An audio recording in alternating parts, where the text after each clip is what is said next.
Adam Schefter from ESPN talking about what he's hearing relative to the Browns and Giants' top picks. And it certainly feels like the Cleveland Browns are inclined to look elsewhere aside from quarterback.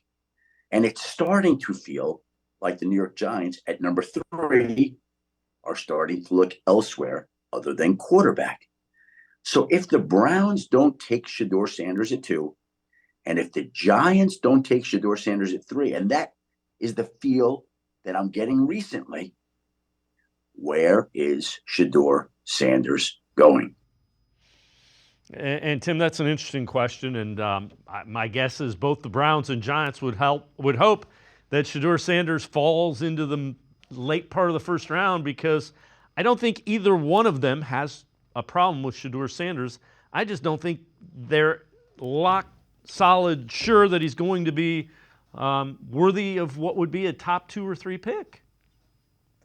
Well, what I think is interesting is, Shedeur Sanders, this whole draft cycle has been kind of puzzling to me because he's had this precipitous fall when he hasn't done anything.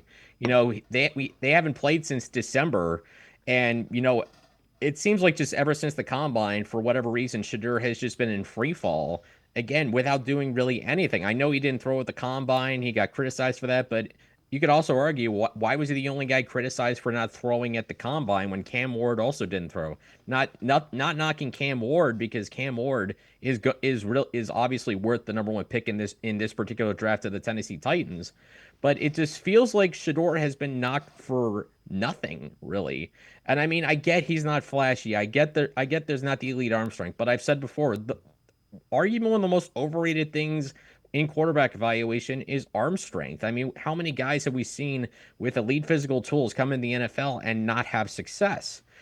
With Shedeur, it's the elite brain, I think, that is appealing right there. That's why I personally still think he's worth the second pick. I'm not buying him sliding as far as people are saying he is. I feel like I kind of need to see it on draft day before I believe it. And like I said, we'll see if we still have the same conversation after Shedur's pro day on Friday and after the Browns have their private workout.